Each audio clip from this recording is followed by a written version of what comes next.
pensée qui m'est venue, une pensée sur la manière de penser. Sur la manière de penser. En fonction de certaines thématiques données, des loisirs, un travail ou autre, une manière de procéder, une manière de concevoir, l'obsession n'est pas forcément focalisée sur le même point. Donc, par exemple, ce qu'on retrouve beaucoup, c'est la pensée, je dirais, écrite. La pensée picturale, la pensée musicale. Toutes ces types de pensée, ce sont des focalisations différentes et c'est sur quoi il y aura un développement différent en fonction des personnes.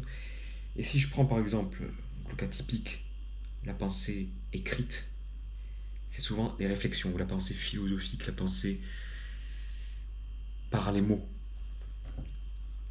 par la réflexion. Voilà, la réflexion, je dis souvent écrite parce que c'est souvent ce type de pensée qui peut ensuite être écrite. C'est-à-dire que c'est une idée, une nouvelle idée, un cheminement, une réflexion sur une problématique, qu'elle soit politique, d'actualité ou autre. Et où finalement on arrive sur, via les propriétés émergentes, d'autres points et d'autres développements, d'autres écrits, d'autres manières d'écrire. Et puis après, c'est vrai qu'il peut y avoir une usure. On tourne toujours autour des mêmes points et des mêmes thématiques. Il y a le vieillissement de la pensée si on veut. Mais voilà, ça c'était pour la pensée écrite. Après, et juste en analogie, si on prend d'autres types de pensée, j'allais dire pictural, par exemple le dessin. Moi qui. Je dessine toujours la même chose. 99% du temps, ça va être toujours. Au bout d'un moment, quand j'étais plus jeune, c'était plus varié. Beaucoup, beaucoup plus varié. Maintenant, c'est plus sur l'art des têtes, libérer des têtes, par contre, des émotions, plus pour libérer quelque chose. Mais au cours des journées, je pense pas à d'autres types de dessins en fait. C'est juste que je dessine comme ça vite fait. Mais quelqu'un, un vrai dessinateur, qui a vraiment ça dans sa pensée, dans sa manière, dans sa fibre artistique, il va y avoir cette pensée où, au cours de la journée, ou même dans la nuit, dans ses rêves ou autre. Et ça, c'est pas forcé, c'est juste un fil rouge qui se tisse le long du temps. Et il va pouvoir dessiner d'autres types de choses. Il va dire, ah, peut-être si je faisais ci comme ça, comme ça. En fait, c'est une projection. C'est une projection de l'acte et de la euh, performance réalisée. Donc au final, il va dessiner d'autres choses. Et si je modifiais ça, et finalement que, tac, ce mouvement, je sais pas, un cheval ou un taureau ou un animal, il va prendre la même morphologie, le mouvement en fonction d'une position différente, d'un point de vue différent. Il va plus observer son environnement aussi, ça c'est clair. Non, il va toujours voir le monde et dire ah comment je pourrais dessiner ci, comment je pourrais dessiner ça. Et c'est là où tu vois la pensée sur le long terme, l'œil passionnel. C'est ça, l'œil passionnel, c'est-à-dire comment une personne voit-elle le monde en fonction de ce qu'elle souhaite réaliser. L'œil du dessinateur, l'œil du peintre n'est pas le même que l'œil de l'écrivain, du philosophe, n'est pas le même que euh, plutôt l'oreille, on va dire, du musicien, parce que lui, il va pas forcément se focaliser sur ce qu'il voit, et encore, peut-être, je sais pas, s'il fait des transactions, des étapes, des échelles. Mais en tout cas, sa pensée, quand, si je finis sur cette type de pensée, enfin que j'enchaîne sur cette type de pensée, la pensée musicale, il va écouter quelque chose, ou d'autres, souvent il va se ressourcer peut-être sur d'autres bases, on va dire de données, il va écouter beaucoup de musique. En général, je pense pas qu'on puisse trouver l'inspiration, ou alors en écoutant tu vois, la nature, je sais pas, c'est pas comme ça que ça vient, mais en tout cas, il va avoir des mélodies, ça peut arriver, ou alors fredonner, et là, il va retrouver d'autres types de mélodies, et ça, c'est la base, ça, c'est pouvoir musicien, tac, j'enchaîne, et si je faisais ci, je fais ça, et là, il peut y avoir des musiques qui viennent, et voilà. Et c'est comme ça, par exemple, un guitariste, tac, une mélodie, il fait pas de musique pendant une semaine, je sais pas, mais pendant cette semaine-là où il a pas joué, il aura eu des mélodies en tête la journée, il y aura pensé, il aura essayé de rechanger ci, ça, peut-être qu'il va rêver d'autres manières de procéder, et puis la semaine suivante, il va faire une mélodie complètement différente, une nouvelle mélodie, et ça c'est le principe de l'improvisation. Plus tu fais d'impro, au bout d'un moment, il y a une fatigue quand même. Et si tu refais une impro plus tard, une semaine après, ça sera complètement nouveau. Et c'est là où c'est important de souligner cette fibre artistique, je répète, parce que c'est vraiment ce processus créatif. C'est la création qui est associée à l'individu, c'est sa patte, c'est sa marque, c'est sa signature, et elle se développe, elle change, elle est complètement métamorphique. Et ça, voilà, c'est le principe même de la propriété émergente. Donc voilà, j'ai parlé du point de vue musical, du dessinateur. Euh, de la pensée, de la réflexion. Après, j'allais dire aussi un peu le point de vue plus sportif. Je sais pas, quelqu'un qui court, qui fait du trail, plutôt du parcours. Quand tu vois un peu l'environnement, tu te dis, ah, si je prenais ci comme ça, ça comme ça. Tu vois le monde, tu essaies de voir comment tu pourrais te déplacer dans ce monde qui t'entoure. Et donc, la vision, l'observation n'est pas la même, et la pensée non plus. Et le cheminement non plus, ce qu'on va faire également. Et c'est pour ça que on peut dire ici que la pensée forge les hommes. Et ça dépend de ce dans quoi tu orientes ta pensée, parce qu'il y a quand même une certaine marge de manœuvre, et une marge de manœuvre évidente. Tu peux choisir si tu as envie de te focaliser sur telle ou telle chose, telle compétence, et puis ça se développe, et puis après, au bout d'un moment, la pensée te bouffe, et elle prend l'ascendant presque. Elle peut éventuellement prendre l'ascendant, forcément sans s'en rendre compte. Et puis elle nous construit. Quand on est jeune, je pense que c'est là où on a vraiment une grosse puissance, grosse marge d'action sur ce dans quoi on souhaite s'orienter. Et puis plus le temps passe, et plus on va dire on va stagner dans un domaine, et on va en devenir presque l'esclave, et où on va commencer à répéter la même mélodie, la même chanson. Et c'est ça un peu le principe de la vie, hein. Les rouages qui rouillent, qui vieillissent, et qui laissent la place à la nouvelle génération qui va reprendre ce processus. C'est une transmission. Mais bon, bref, c'était pas réflexion sur le moment. Il y a quelque chose qui m'énerve tout particulièrement, qui m'attriste aussi, hein. Mais bon, il faut avoir aussi du recul sur les choses. C'est les gens complètement soumis à leur activité monotone. monotone.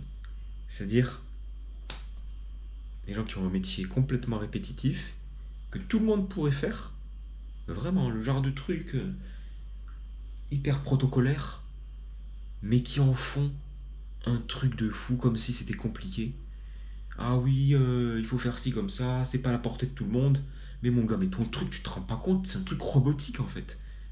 C'est hyper simple. Comment tu peux en faire des caisses? C'est une question de papier, de paperasse. Comment tu peux dire que c'est pas à la portée de tout le monde?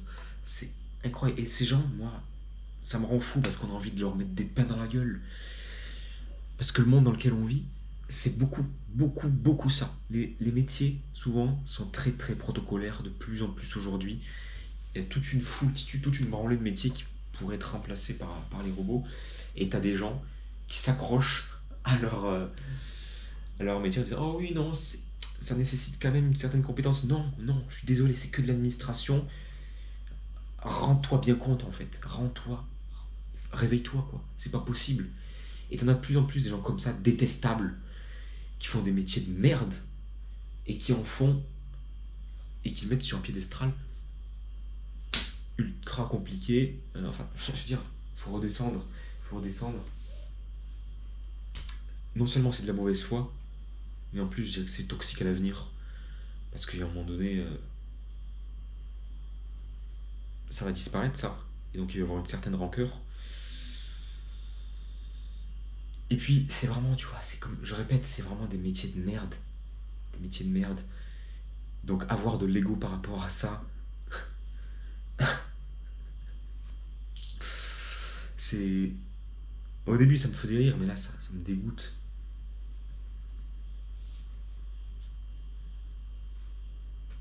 Parce que c'est littéralement une vaste blague. Alors, quel métier n'est pas robotisable? Deuxième partie de la réflexion. Ben, qu'est-ce qui n'est pas remplaçable? Pour moi, tous les métiers techniciens, métiers de préparation, les métiers d'opération, globalement, voilà, tout ce qui est protocolaire, je répète, hein, c'est évidemment robotisable. Mais vraiment de plus en plus de métiers. Alors, c'est vrai que j'ai pas... Enfin, moi, personnellement, de mon expérience, expérience dans le milieu médical, quand je vois des médecins, des pharmaciens, des infirmiers, etc., qui se la pètent, je me dis comment c'est possible de se la péter en fait. Typiquement, le médecin, où c'est le métier où tu as peut-être le plus d'ego, tu dis je suis le boss, c'est moi qui choisis, c'est moi qui décide. Quand je vois le melon des médecins,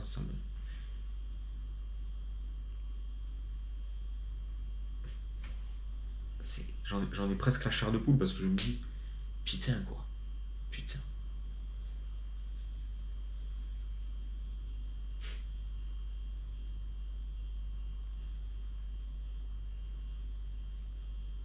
Alors après je dis pas, c'est vrai quand même.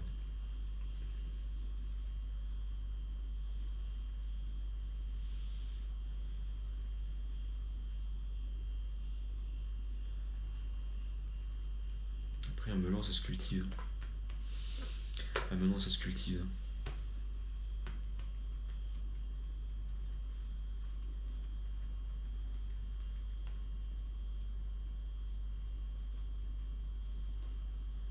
Après, bien sûr que non, c'est pas robotisable. Il y a des choses voilà, qui nécessitent une réflexion, un cheminement, un diagnostic par exemple. Et alors là, je pense à l'intelligence artificielle. Qu'est-ce qu'elle peut remplacer, qu'est-ce qu'elle peut ne pas remplacer. Alors, c'est vrai que j'utilisais beaucoup l'intelligence artificielle l'année dernière, et pour moi, voilà, tout ce qui était issu de l'IA, ça se voyait direct. Voilà. Et encore aujourd'hui, ça se voit direct, il n'y a aucune propriété émergente, aucune action nouvelle, aucune création, c'est juste emprunter ce qui a déjà été fait, le refaire, s'inspirer, prendre des petits morceaux, les assembler. Oui, oui. Et ça donne un nouveau truc, c'est juste du déjà vu, c'est du protocole, quoi. C'est du protocole. Et ça,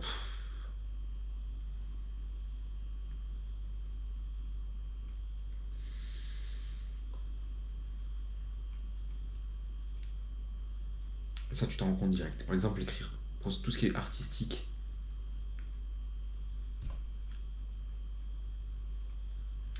ça sera du nouveau, mais c'est pas remplaçable pour moi. C'est pas remplaçable.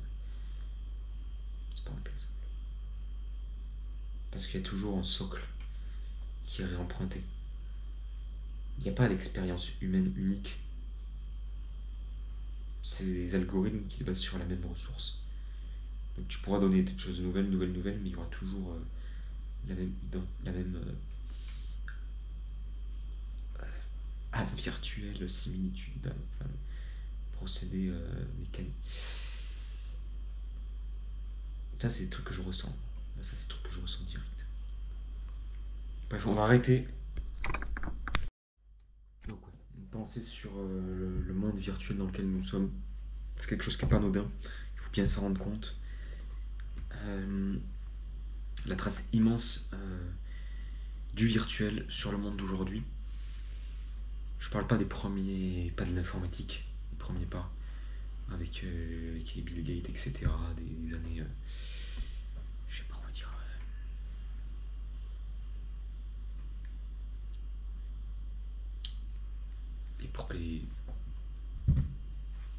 L'informatique a vraiment pris de l'ampleur. Donc déjà peut-être les années 80, etc. Je sais pas. Windows 8. Bref. En tout cas, moi, voilà, un truc qui me... Ouais, donc 80, donc les gens qui sont dans les années 80, qui ont aujourd'hui 45 ans, voilà.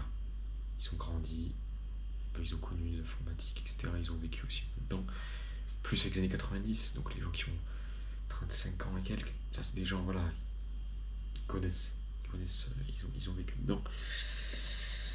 Mais ça restait, je dirais, une informatique assez basique avec des, voilà, quand je parle d'ordi, j'ai pas fait de recherche approfondie sur ça. Mais c'est des trucs, voilà, qu'on connaît. Le Windows, etc.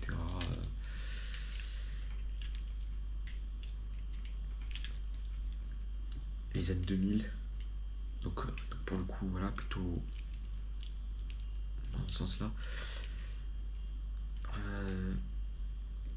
Donc, le monde dans lequel je suis, les années 2010 aussi, donc ouais, Internet aussi, pareil. Les années 2020, pareil aussi, Internet qui prend beaucoup plus d'ampleur. En tout cas, moi, voilà, quand je pense à l'année 2000, je pense à une génération qui est complètement virtualisée, qui accorde une importance immense, que ce soit dans la manière, dans le métier, dans le travail, dans la vie personnelle, les médias, la tech, plutôt les réseaux qui ont une part immense, où les gens exposent leur ego, leur confiance, ils développent leur confiance sur ça, sur cette prise d'espace, sur les likes, sur le nombre de les commentaires positifs, etc., de réseaux, de liens, de galvanisation inter-individuelle, interpersonne. Et c'est ces systèmes, moi,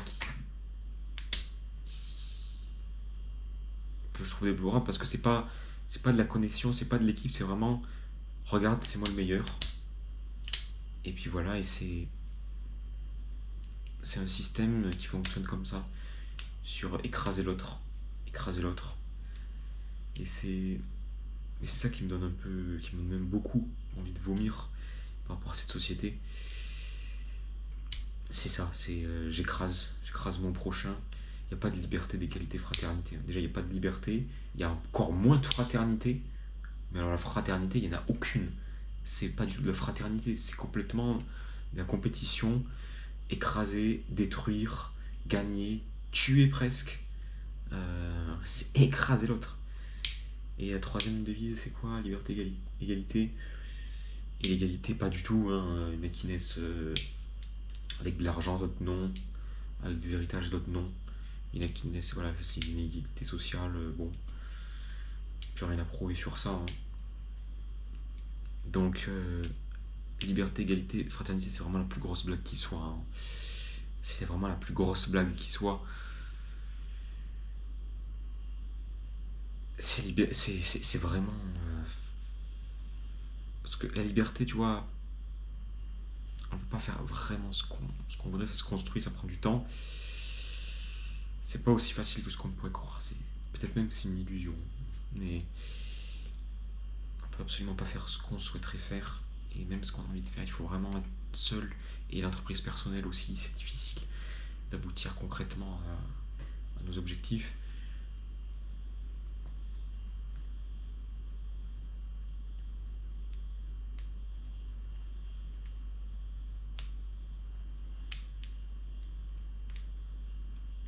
Prisonnier, écrasé, disparité.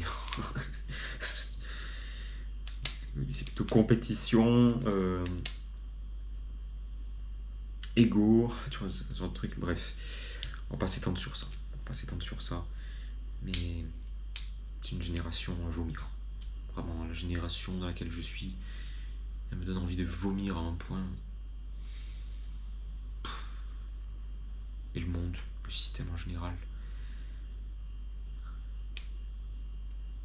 Écœurant. Il n'y a pas de vocation que des situations, encore un credo que je répète sans arrêt.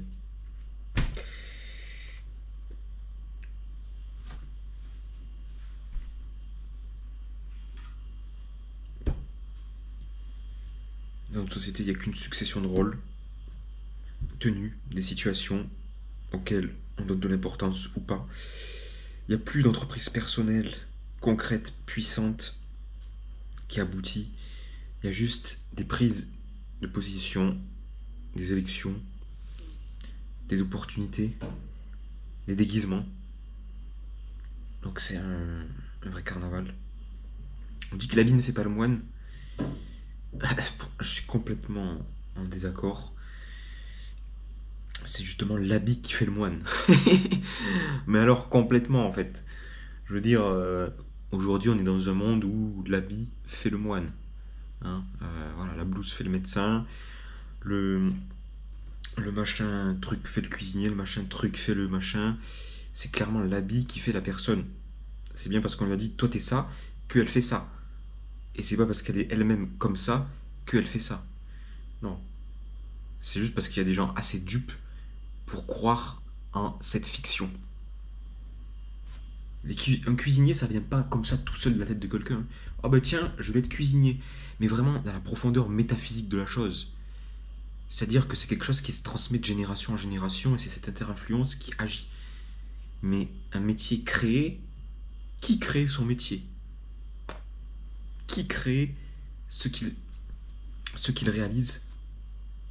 On ne fait que imiter ce qui a été déjà fait et on s'en attribue, on se l'approprie et c'est ça l'appartenance sociale de notre situation. On s'accapare notre métier,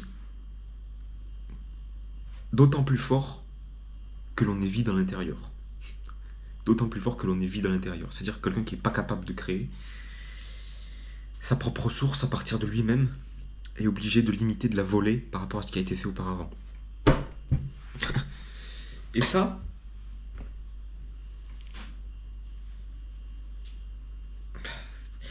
tu t'en rends compte aussi sur certaines personnes qui arrivent à la retraite, ils se font chier. Ça, tu t'en rends compte direct. C'est les gens qui ont été des toutous toute leur vie, et une fois que, ben voilà, ils ont du temps libre, ils savent pas quoi faire. Ils savent pas quoi faire, ben, c'est à l'image en fait de leur vie. C'est-à-dire, ils n'ont fait que répéter des protocoles, ils n'ont fait que faire des choses qui ont déjà été faites auparavant. Ils n'ont jamais créé d'eux-mêmes. Ils ont toujours été vides de l'intérieur. Et ça, tu te rends compte. Ça, c'est typiquement le genre de personnes, ils sont en vacances, ils disent au bout d'un moment, je me fais chier. Ça, pour moi, c'est une aberration. Et c'est là où tu vois des gens qui sont vides, qui sont dangereux pour moi. Pour moi, c'est ça, parce que c'est vraiment l'image même du troupeau, de la foule.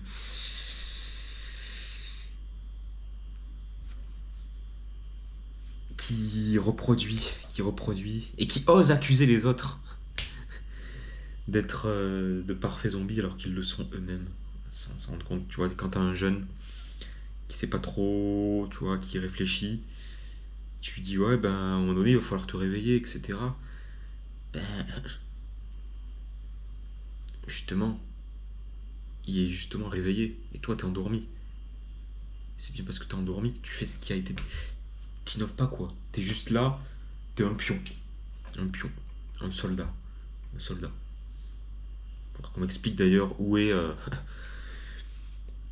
le respect qu'on doit avoir pour les... alors pas, je parle pas du passé. Je parle pas du passé. Hein. Je parle des soldats d'aujourd'hui. J'aime pas parler du passé, en fait, pas faire d'anachronisme. Non, je parle d'aujourd'hui, les gens qui s'engagent. Comme je le dis, vraiment, énormément de personnes à ce jour le font pour leur ego personnel et pour s'approprier quelque chose, un rôle. Et tu le vois direct. Les gens qui s'affichent sur les réseaux, ah oui, machin truc, je suis en master, je suis en train de faire, je suis un médecin, je suis machin truc. Qui se la pète, je suis un soldat. Engagé, déjà, ça c'est des vraies têtes à claque, ça. Ça, c'est des gens, il faut leur mettre des putains de baffes dans leur gueule. Ces gens qui s'affichent. Oh putain, qu'est-ce que c'est énervant. Oh, putain. Mais. Tu vois, je suis un combattant. Bref. Qui s'approprient leur métier comme une identité, c'est vraiment. C'est vraiment la chose la plus minable et la plus misérable qu'on puisse faire. La chose la plus minable, la plus misérable qu'une personne puisse faire.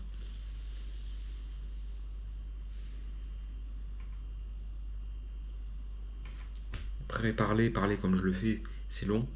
C'est long, surtout. Moi, je fais en toute improvisation, donc. J'ai pas forcément. Tu vois, ça me vient là. C'est des choses qui sont inaudibles pour d'autres personnes. C'est inaudible. Personne ne peut écouter ma réflexion. C'est trop chiant, c'est trop long. Il faut des choses structurées, préparées. Et même si quelqu'un autre qui m'en parlait comme ça, je l'écouterais, ça serait. À un moment donné, ça serait quand même. Voilà, ça serait chiant. On peut plus communiquer. On peut plus communiquer. Après, c'est le principe d'une discussion. Là, je suis un monologue où je développe un peu que j'ai en tête. Ce que j'ai en tête. Donc, c'est ce qui m'occupe en ce moment même, à cet instant du moins. Mais bon, voilà. Et après, je reviens sur le principe de métier, juste.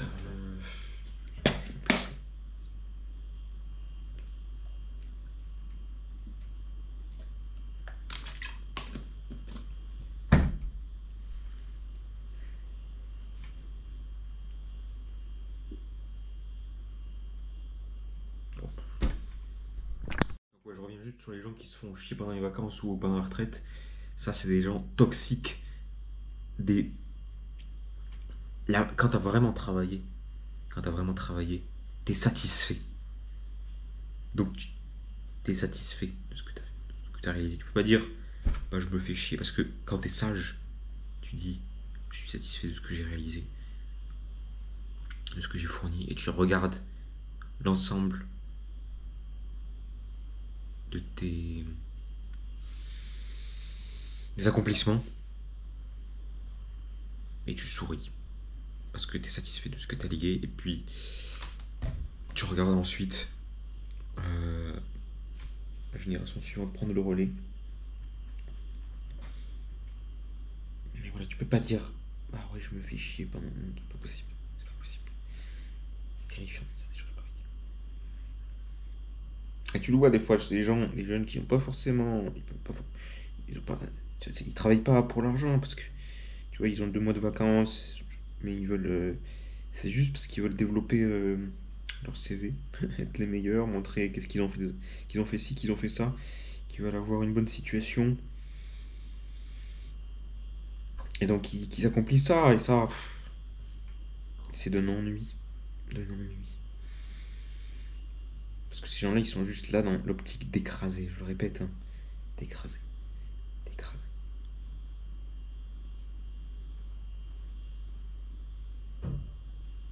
Ça te fait mieux de dire ah oui, j'ai travaillé pendant 2 mois que de dire ah, avec un salaire en CDD machin, que de dire ah oui, bah, j'ai travaillé personnellement moi 2 mois sur ce projet-là.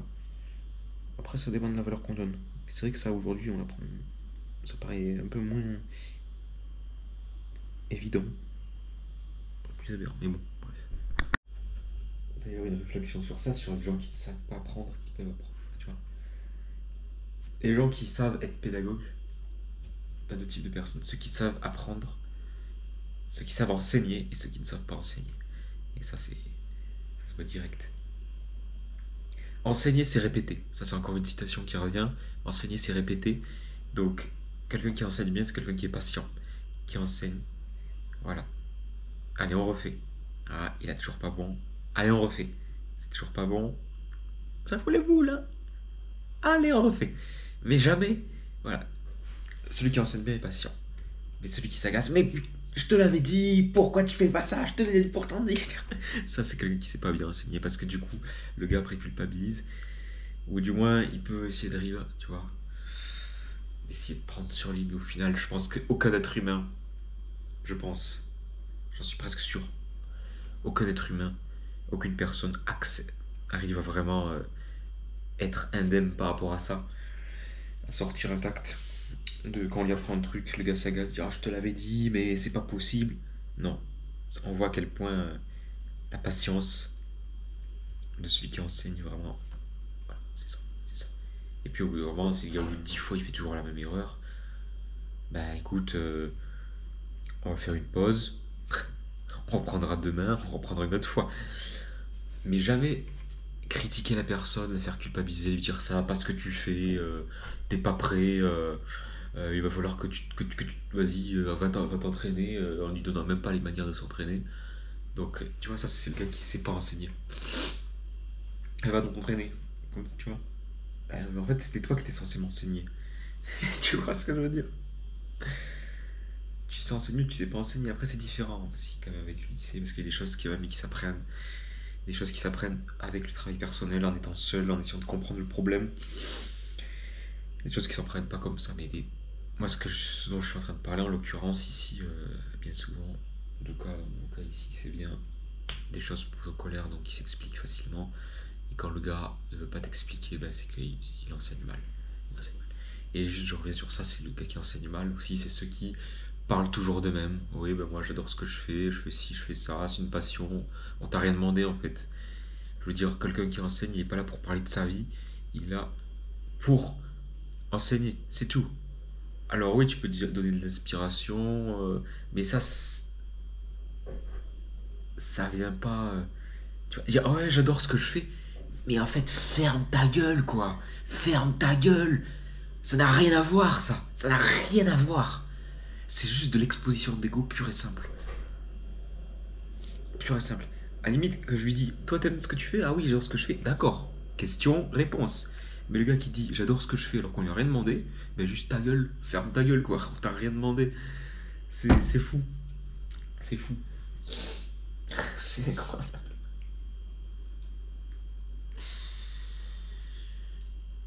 Tu vois, je prends un exemple, je sais pas, moi, de la survie, un exemple complètement tout con. T'as un gars, t'es censé t'enseigner comment survivre en milieu hostile, je sais pas, t'es un formateur, allez, c'est Mycorn, on va dire, allez hop. Et là, il t'enseigne comment survivre dans la forêt. Admettons, une nuit, je sais pas, faire une cabane, etc. Mais il va te dire comment faire la cabane, comment faire du feu, comment faire ci, comment faire ça. Et il va te dire, moi, c'est une passion, j'adore ce que je fais, machin. Ben, je m'en fous. T'es là pour m'apprendre à moi, en fait. Toi, ta vie, d'accord, c'est cool, on te connaît, ok. Ok, cool. Après, c'est vrai, ton formateur, si tu le connais pas, faut bien qu'il se présente. Mais bon, bref, on va pas s'égarer. On va pas s'égarer. Il faut bien qu'il se présente. Mais bon, t'apprends les maths, prof de maths, ok, ça me suffit. C'est bon, je sais, t'es prof de maths, très bien. Après, ça dépend. Tu vas prendre des cours en ligne, je sais pas, le gars, tu sais pas d'où il vient. En général, tu sais, voilà, moi j'ai fait une licence maths, etc. Pas besoin d'en savoir plus. Ok, tu sais faire des maths. T'as une licence maths, t'as ci, t'as fait. Voilà, tu vois, des profs. Ok, d'accord. Quelqu'un qui enseigne. Après, c'est bon, j'ai pas besoin d'en savoir plus. Après, on verra si c'est enseigné ou pas. Bon, bref. Bref. Les gens qui savent pas enseigner, parce que j'en ai eu plein. Comme un gars, je sais pas, qui dit ah oui, mais tu sais pas ça, tu sais pas ci. Ah ben ça va pas.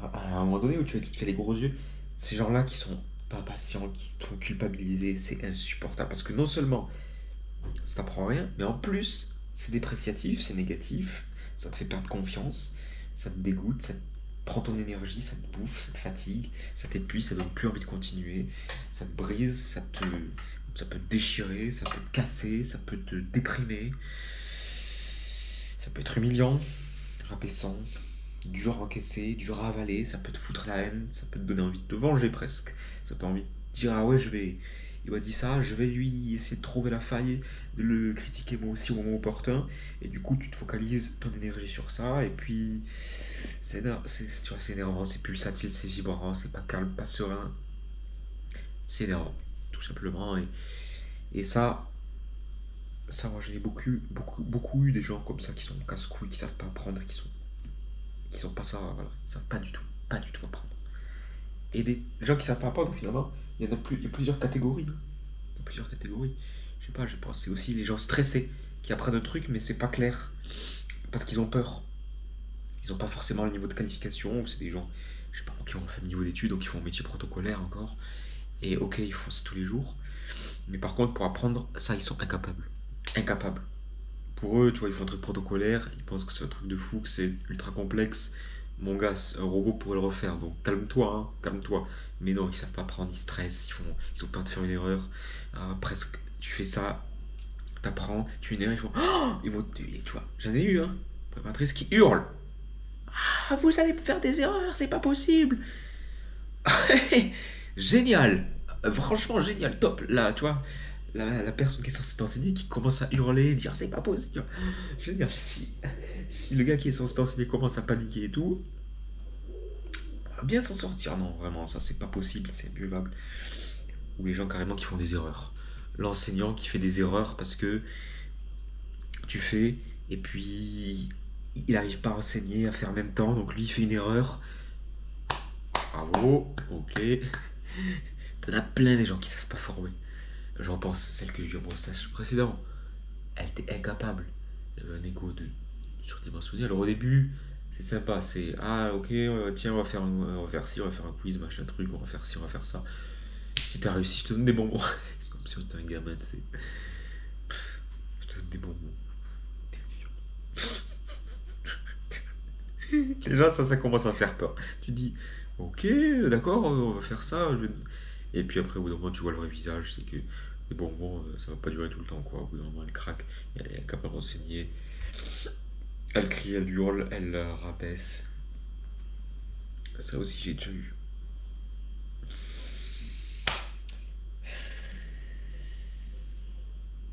C'est incroyable, des gens qui savent pas transmettre leur savoir.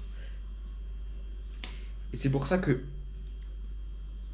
il faut toujours rester focalisé sur soi-même. Et c'est pas parce que quelqu'un qui est censé t'enseigner te rabaisse que c'est vrai, il faut rester focalisé sur soi. Il faut trouver les bons formateurs, les personnes qui savent apprendre. En général,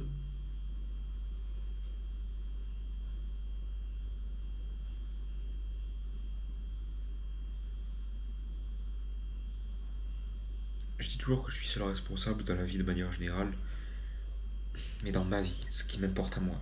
Je suis seul responsable de ma vie, ok. Mais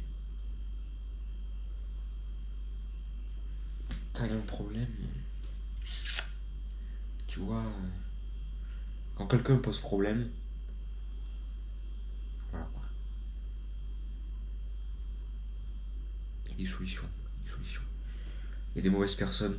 Quand c'est une personne qui nous fait du mal,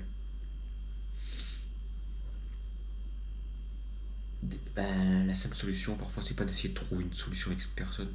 C'est plutôt de voir ailleurs, d'aller voir quelqu'un d'autre qui sait mieux faire.